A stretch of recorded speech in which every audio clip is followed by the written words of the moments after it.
Hello friends, आज हम BA LLB political science में डिस्कस करेंगे इंडियन फॉरेन पॉलिसी।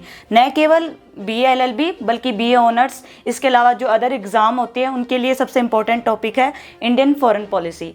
आज हम डिस्कस करेंगे कि इंडियन फॉरेन पॉलिसी है क्या, यानी कि भारत की विदेश नीति। Russian President Vladimir Putin has recognized India and China as the country's main allies in its new foreign policy. The 42-page document that serves as a handbook to Russian diplomats singled out ties with New Delhi and Russia and stressed on the importance of deepening ties with friendly centers of power. Time के according, यानी जिससे जैसे परिस्थितियां बदलती रहती है, हर country की ज़रूरतें भी बदलती रहती है, तो उसके हिसाब से उसमें क्या आता है, परिवर्तन आता रहता है। और इसके अलावा फॉरेन पॉलिसी में एक दृष्टिकोण भी इंक्लूड हो जाता है। जैसे हम देखते हैं कि भारत की जो विदेश नीति है अलग अलग टाइम पीरियड में अलग अलग रहती है। अगर वर्तमान की अगर हम बात करें तो हमारी जो आज की जो सबसे ज़रूरी चीज़ें हमें जो लग रही है, सबसे जो बेस्ट दिखाई दे रहा है, वो हमारी फॉरेन पॉलिसी। इसके अलावा अलग से एक डिपार्टमेंट बनाया जाता है, जैसे विदेश मंत्रालय, इसके अंदर विदेश मंत्री या अलग से जो अपॉइंट किए जाते हैं स्पेशल, जो मतलब कि जो अधिकारी होते हैं वो डील करते हैं कि किस तरीके से हम किस कंट्री के साथ कैसे रिलेशन रखेंगे। टाइम टू टाइम अनेक कन्वेंशन होती है, यानी सम्मेलन का आयोजन किया जाता है। अब फिलहाल अगर हम करंट की बात करें तो G20 का शिखर सम्मेलन आयोजन किया जा रहा है, जिसकी मेजबानी भारत करेगा। अपने आप में बहुत बड़ी बात है, क्योंकि और G20 का मेन मोटिव यही है कि एक नई जो आर्थिक जो हमारी अर्थव्यवस्था होती है उसको एक नई अर्थव्यवस्था को बढ़ावा देना, यानी कि जो विकसित कंट्री है, यानी कि जो डेवलप कंट्री है जैसे अमेरिका, रूस, इतनी जो वो एक मंच पे आके अपने विचार साझा करते हैं कि किस तरीके से पूरे विश्व के अंदर जो गरीबी, बेरोजगारी या इत्यादि जो भी समस्याएं हैं जैसे उसको किस तरीके से दूर किया जाए।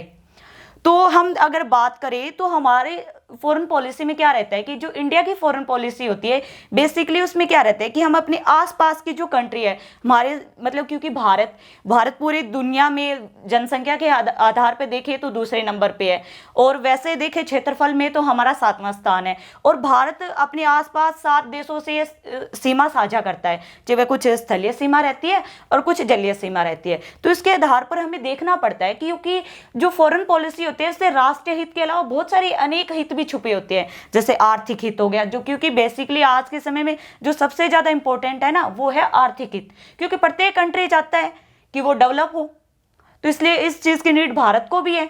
इसलिए हम देखते हैं कि अभी एट प्रेजेंट जब वैश्वीकरण, जब हम बात करते हैं शीत युद्ध का टाइम पीरियड था, उसके बाद हमने देखे अपने जो उसके बाद जो टाइम पीरियड आता है शीत युद्ध का, तो हमने रशिया के साथ भी अपने रिलेशन ठीक करने, यानी कि उस समय रशिया नहीं सोवियत संघ था, तो उसके साथ भी हमने अपने रिलेशन को अच्छे बनाए, अमेरिका के साथ भी अच्छे रखा, क्योंकि उस वक्त भारत की जरूरत यही थी कि हमें दोनों गुटों से आर्थिक सहायता लेनी है, कि आर्थिक सहायता के माध्यम से हम अपने देश का विकास कर सकते हैं। क्योंकि उस समय भारत के सामने, क्योंकि भारत नया नया आजाद हुआ था, बहुत सारी समस्याएं थी, उन समस्याओं से निपटने के लिए हमें दोनों गुटों से सहायता चाहिए थी, तो हमने दोनों गुटों के साथ अच्छे संबंध बनाए।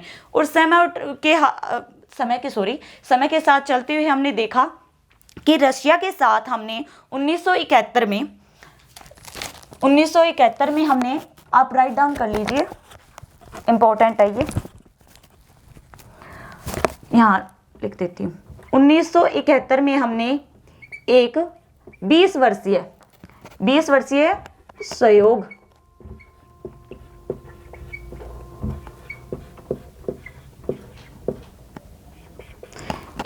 संधि की थी, और टाइम टू टाइम उसमें अभी भी चेंजेस होता रहता है, वो संधि आगे कंटिन्यू चल रही है, अभी भी एट प्रेजेंट वो है।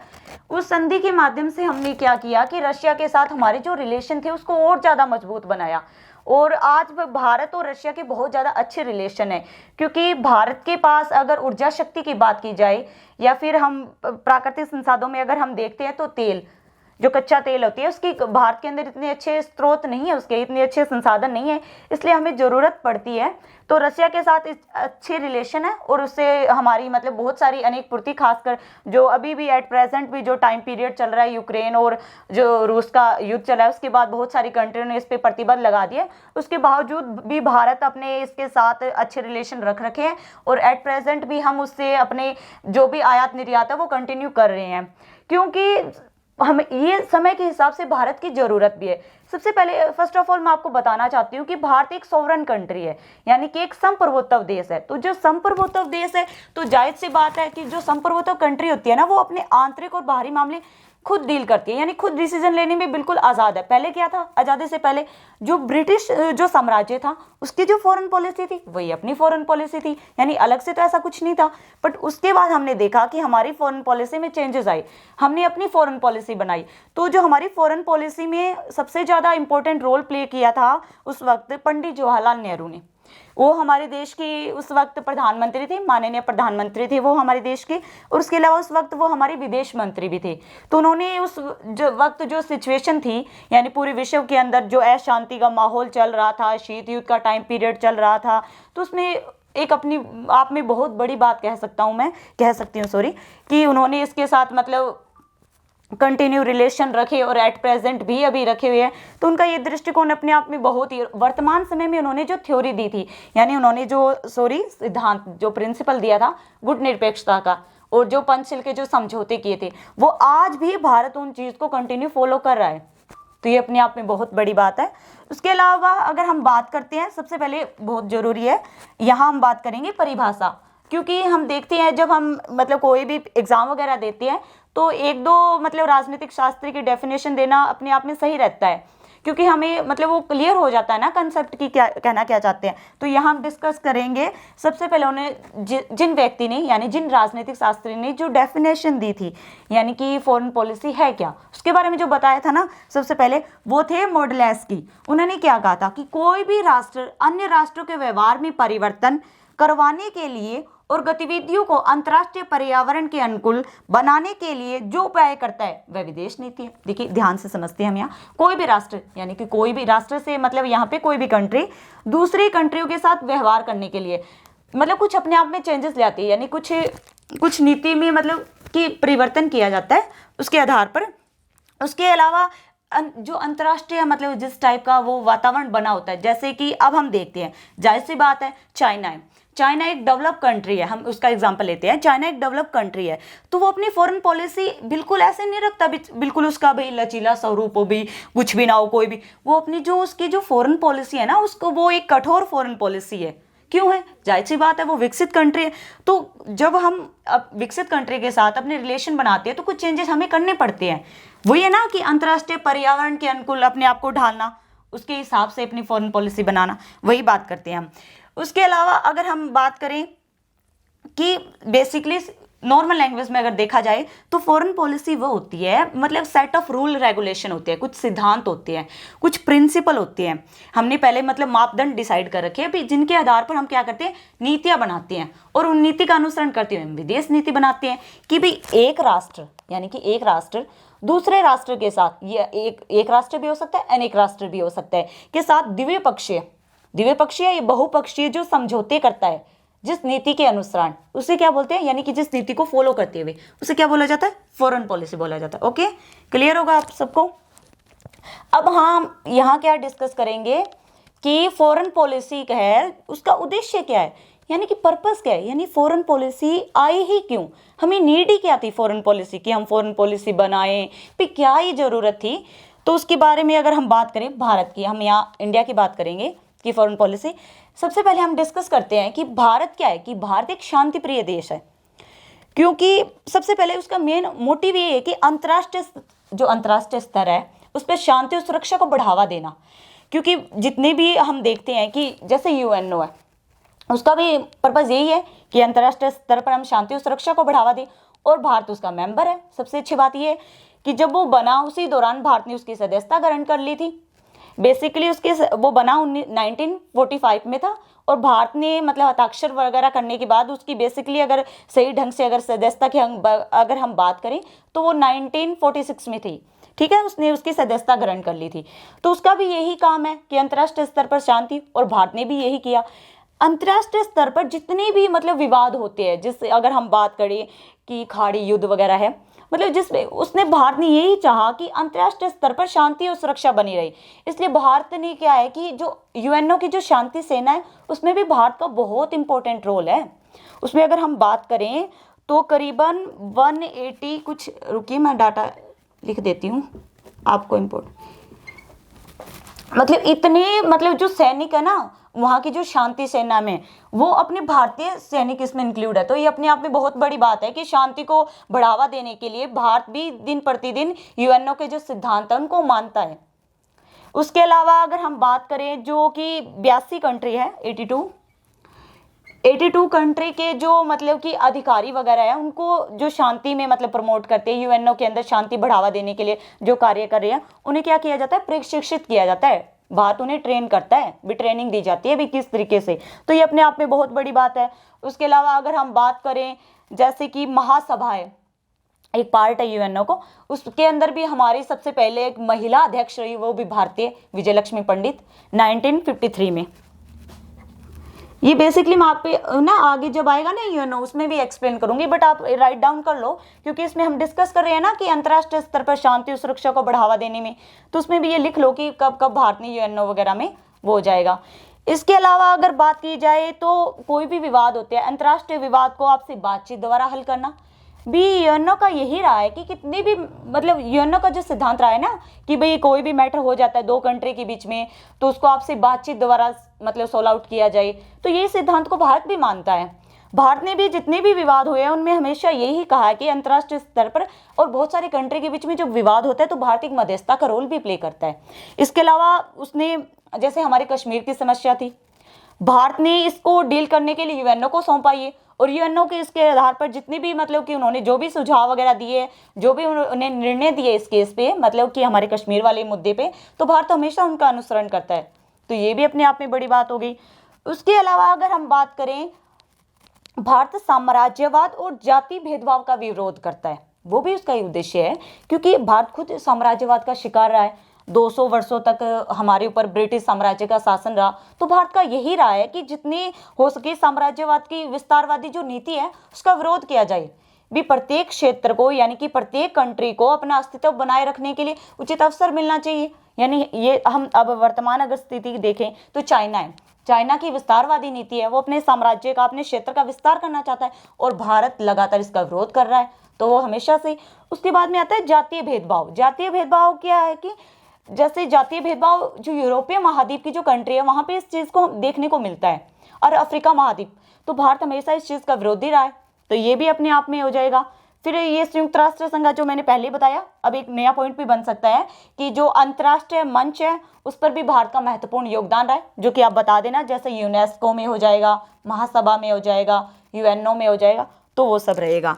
इसके अलावा अगर हम बात करें तो एशियाई अफ्रीकाई एकता, भारत चाहता है कि जो एशिया महाद्वीप की जो कंट्री है और जो अफ्रीका महाद्वीप की कंट्री है उनके बीच एक अच्छी गुड रिलेशन बने।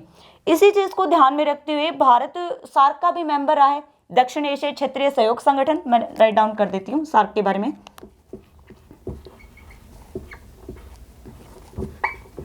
85 में बना था, दक्षिण एशिया क्षेत्रीय सहयोग संगठन है, उसका भारत मेंबर रहा है। भारत चाहता है कि जो दक्षिणी महाद्वीप का जो क्षेत्र है दक्षिण एशिया का, वहां पे मुक्त व्यापार को बढ़ावा देना, कि क्योंकि एशिया महाद्वीप में ज्यादातर वह कंट्री है जो नई नई आजाद हुई हैं, यानी कि विकासशील देश कह सकते हैं उन्हें, हाँ विकासशील देश है, तो वो उस क्षेत्र को और ज्यादा बढ़ावा देने के लिए वहां पे मुक्त व्यापार को बढ़ावा देना चाहते हैं, तो भारत उसमें अपना महत्वपूर्ण योगदान दे रहा है। ये एक पॉइंट हो जाएगा। उसके अलावा अगर हम बात करें उद्देश्य में, तो ये सब डिस्कस करेंगे हम कि उसके उद्देश्य क्या है। तो बेसिकली उद्देश्य तो आप मान ही सकते हो ना कि किस लिए उसने भाई फॉरेन पॉलिसी को रखा है और उसका मोटिव क्या है फॉरेन पॉलिसी को रखना, और वो किस तरीके से उसके साथ डील करता है, तो उस चीज को हम याद देखेंगे। अब हम बात करेंगे निशस्त्रीकरण का। तो जो भारत है ना, उसका एक उद्देश्य ये भी है कि वो निशस्त्रीकरण को प्रमोट करे, क्योंकि अगर देखिए पूरी दुनिया के अंदर जिस तरीके से एक हर कंट्री के बीच में एक होड़ है, भाई एक कंपटीशन चल रहा है कि मैं ज़्यादा पावरफुल हूँ। जैसे कि अब हम देख सकते हैं जितनी ज़्यादा मात्रा में जितने पास परमाणु हथियार रहेंगे वो कंट्री उतनी ज़्यादा मतलब पावरफुल मानी जाती है। तो भारत चाहता है कि क्योंकि प्राचीन समय में, प्राचीन तो नहीं, अब कुछ टाइम पीरियड हम कह सकते हैं भाई, बहुत 2 परमाणु युद्ध हो चुकी है ना, प्रथम विश्व युद्ध और दूसरा जो विश्व युद्ध था। तो भारत चाहता है कि अंतर्राष्ट्रीय स्तर पर शांति कायम रहे, और शांति कब रह सकती है आप बताइए, जब कि परमाणु हथियार जो बन रहे हैं उन पे एक उचित प्रतिबंध लगे, यानी कि वो जो बन रहे हैं उन पे रोक लगाई जाए एक टाइप से, तभी तो मतलब निशस्त्रीकरण का होएगा। और भारत हमेशा इसका समर्थन रहा है कि भाई निशस्त्रीकरण होना चाहिए, भी परमाणु हथियार नहीं बनने चाहिए। बट इसका भी एक हम एक्सेप्शन बोल सकते हैं कि दो कुछ संधि हुई थी, मैं यहाँ आपको राइट डाउन करा देती हूँ। NPT जो कि हुई थी 1968 में। इसके अलावा एक संधि और होती है, यानी कि एक ट्रीटी और साइन की जाती है, CTBT, जो कि होती है 1996 में, यानी 1996 के अंदर। ठीक है, ये अपने आप में बहुत ज़्यादा, परंतु भारत ने इन दोनों भी ट्रीटी पे साइन नहीं किए। क्यों नहीं किए? क्योंकि इन जो ट्रीटी में, यानी कि जिन्होंने परमाणु हथियार बना लिए, यानी जिन कंट्री ने परमाणु हथियार बना लिए हैं, उनको तो ये एक टाइप से देखा जाए तो सहूलियत प्रदान करती है कि हाँ, पर जिन कंट्री ने नहीं बनाई है उन पे एक प्रतिबंध लगाती है। तो जाहिर सी बात है कि वर्तमान समय में जब हम देखते हैं कि हमारे जो पड़ोसी जो कंट्री है उसने भी अगर हथियार बना लिए, तो अपने आप में एक डर हो जाता है कि भी हमें भी अपनी, क्योंकि राष्ट्रीय सुरक्षा सबसे ज़्यादा जरूरी है ना, तो उस चीज़ को ध्यान में रखते हुए भारत ने अब तक इस पर साइन नहीं की है, क्योंकि भारत ये नहीं चाहता कि वो इतने हथियार बना ले कि दुनिया को खतरा हो जाए, परंतु जाहिर सी बात है अपनी सुरक्षा को ध्यान में रखेगा, तो इसलिए इसने अब तक साइन नहीं किया इंडिया ने इस पर। तो ये दो ट्रीटी हम बता देंगे निशस्त्रीकरण के अकॉर्डिंग, भी निशस्त्रीकरण में ये दो ट्रीटी हैं, उसके बारे में बता देंगे। उसके बाद आता है पंचशील के सिद्धांत, यानी कि भारत का उद्देश्य रहा है, यहाँ मैं बता देती हूँ ये पॉइंट भी, जो पंचशील है उसके जो सिद्धांत है, भारत का उद्देश्य ये भी रहा है कि वो जो पंचशील के जो सिद्धांत हुए थे, कब हुए थे? 1954 में, यानी कि भारत और चाइना के बीच में जो तिब्बत को लेकर एक विवाद चल रहा था, उसको सॉल्व आउट करने के लिए पंचशील के सिद्धांतों को 1954 में मतलब जोड़ा, दोनों कंट्री ने आपसी सहमति द्वारा इनको शामिल किया। इसमें कुछ 5 पॉइंट थे, उनको ऐड किया गया कि हम एक दूसरे की अंतर्राष्ट्रीय जो हमारी बाउंड्रीज वगैरह हैं उनकी रिस्पेक्ट करेंगे, भी अनावश्यक रूप से हस्तक्षेप नहीं करेंगे, यानी इंटरफेयर नहीं करेंगे, एक दूसरे के मामले जो आंतरिक मामला है उसमें दखल अंदाजी नहीं करेंगे, और कोई भी अगर मैटर हो जाता है इन फ्यूचर तो उसे आपसी बातचीत द्वारा सॉल्व करेंगे, और अंतर्राष्ट्रीय स्तर पर शांति और सुरक्षा को बढ़ावा देंगे। तो ये कुछ भारत के पंचशील के सिद्धांत है। भारत हमेशा जब भी मतलब कुछ भी ट्रीटी वगैरह साइन करता है तो इनको हमेशा ध्यान में रखकर ही किया जाता है, मतलब भारत आज भी इनका अनुसरण कर रहा है, इनको फॉलो करता है आज भी भारत। तो इसके अलावा हम ये बता सकते हैं कि पंचशील ये हो गया क्लियर। उसके अलावा हम बता देंगे कि राष्ट्रमंडल का समर्थन, जो राष्ट्रमंडल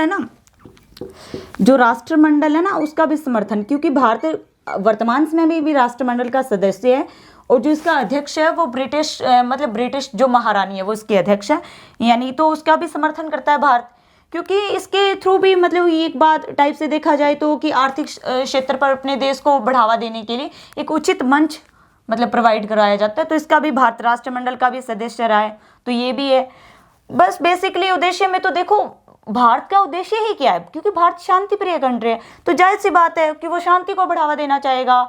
मैं आपको एक बार रिवाइज करा देती हूँ कि वो शांति को बढ़ावा देगा, और आप कोई भी मैटर हो जाता है तो आपसे बातचीत द्वारा सॉल्व आउट किया जाएगा, मतलब कि बातचीत करेंगे भी किसी भी।